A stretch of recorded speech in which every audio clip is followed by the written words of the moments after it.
बिजली विभाग के अधिकारियों और ठेकेदार की मनमानी से आए दिन कहीं ग्रामीणों की जान जोखिम में पड़ रही है तो कहीं संविदा कर्मी लाइनमैनों की दर्दनाक मौत हो रही है। लेकिन जिम्मेदार अधिकारी हो रही घटनाओं पर पर्दा डालते नजर आ रहे हैं।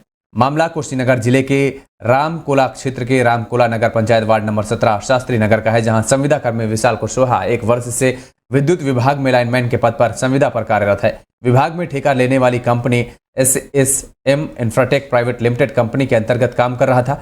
वहीं सोमवार की शाम आई आंधी के बाद क्षेत्र में सपाहा ग्राम पंचायत के टोला खुड़वा में तार ठीक करने गया था, जहां पर करंट की चपेट में आने से मौके पर ही उसकी दर्दनाक मौत हो गई है। आनन फानन में सहकर्मियों और ग्रामीणों ने सामुदायिक स्वास्थ्य केंद्र पर पहुंचाया, जहां पर डॉक्टरों ने उसे मृत घोषित कर दिया है। वहीं परिजनों ने आरोप लगाते हुए कहा है कि विभाग से कोई सेफ्टी किट नहीं दिया गया है, जिसके वजह से करंट की चपेट में आने से मौत हो गई है।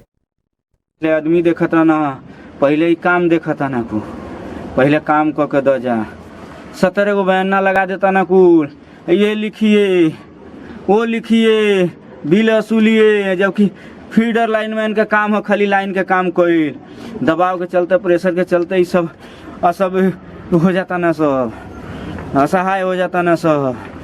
जब कहू कोनो सामान दी तब कुछ करी कुल बबुआ हमार कहीं तरवा नहीं क्या होता तक प्रशासन कोई भी। अमरोहा जिले के सैदनगली में 25 वर्षीय युवक ने अपने घर में ही 8 वर्षीय चचेरी बहन से दुष्कर्म किया है। हालात बिगड़ने पर आरोपी फरार हो गया है। परिजन नाजुक हालत में मासूम बच्ची को जिला अस्पताल ले गए हैं, जहां आपको बता दें कि इसके साथ ही घटना की जानकारी पुलिस को भी दी, जिसके बाद पुलिस ने आरोपी के खिलाफ रिपोर्ट दर्ज कर आरोपी को गिरफ्तार कर लिया है।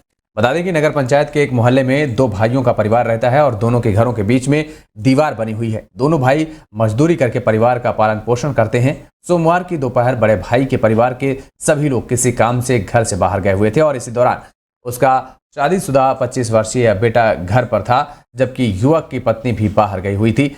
आरोप है कि युवक चाचा के घर पहुंचा और उसकी 8 वर्षीय बेटी को बहला फुसला कर अपने घर ले गया, जहां पर कमरे में आपको बता दें कि उसके साथ दुष्कर्म किया।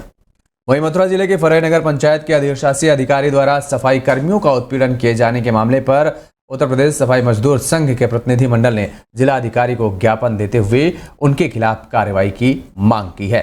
इसके साथ ही सफाई संघ ने नेता महेश काजू के नेतृत्व में मिले प्रतिनिधि मंडल ने जिला अधिकारी को बताया है कि नगर पंचायत फराह के अधिशासी अधिकारी द्वारा निरंतर सफाई कर्मियों का उत्पीड़न किया जा रहा है।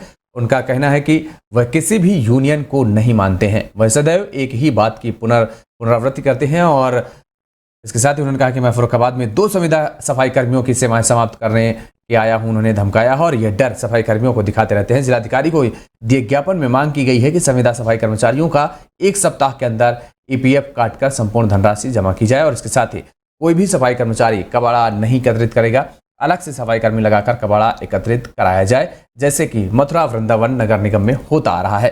संविदा सफाई कर्मी की महंगाई भत्ता समय पर लगाकर भुगतान करने की व्यवस्था भी की जाए। इसके अलावा आउटसोर्सिंग कर्मचारियों का ESI का पैसा प्रत्येक माह वेतन से काटा जा रहा है, लेकिन उन्हें कोई कार्ड नहीं दिया गया है। मथुरा वृंदावन नगर निगम की भांति ही सफाई कर्मचारियों का महंगाई भत्ता समय पर लगाकर भुगतान करने की व्यवस्था भी की जाए। जिलाधिकारी ने कार्रवाई की आश्वासन देते हुए हालांकि मजदूर संघ को आश्वासन दिया है। उधर गोंडा जिले के कैसरगंज लोकसभा क्षेत्र के अंतर्गत अहिरौरा पोलिंग बूथ पर मारपीट का मामला सामने आया है। दरअसल यहां सदर विधायक गोंडा और समाजवादी पार्टी के विधानसभा अध्यक्ष के बीच मारपीट की घटना सामने आई है। बताया जा रहा है कि फर्जी मतदान के विरोध को लेकर तीखी नोकझोंक हुई और जिसके बाद दोनों पक्षों में जमकर मारपीट हुई है, जिसके बाद सपा नेता के पक्ष में पूर्व शिक्षा मंत्री योगेश प्रताप सिंह भी उतरते नजर आए हैं। योगेश प्रताप सिंह ने सदर विधायक प्रतीक भूषण पर फर्जी वोटिंग करने के आरोप भी लगाए हैं। वो हो चुका था, मैंने राजकुमार सिंह से बात की, इन्होंने तफसील से पूरी घटना मुझे बताया। इनका कहना है कि चूँकि ये हमारी पार्टी के विधानसभा अध्यक्ष हैं, अब उस गांव के निवासी हैं, वहाँ के पूर्व प्रधान भी रह चुके हैं, तो ये उस पोलिंग पर अपना मत देने गए। मत देने के बाद वहाँ से ये अपने घर की तरफ जाने के लिए मतदान स्थल पर से निकले। आगे से प्रतीक भूषण सिंह जी, कोई महेंद्र सिंह हैं, अशोक सिंह हैं, कोई अनूप गोस्वामी हैं, ये सारे लोग आगे तो इन्होंने देखा ये हट गए बगल से। जब ये लोग मतदान स्थल में घुस गए तो जरूर इनका गाँव था, इन्होंने उसका प्रतिरोध किया कि भाई यहाँ उठ पड़ा, आप अंदर क्यों जा रहे हैं। तब इनको धमकाया गया, पूरी कहानी इन्होंने आपको बताई होगी, और इनको धमकाया गया, इनको रोका गया।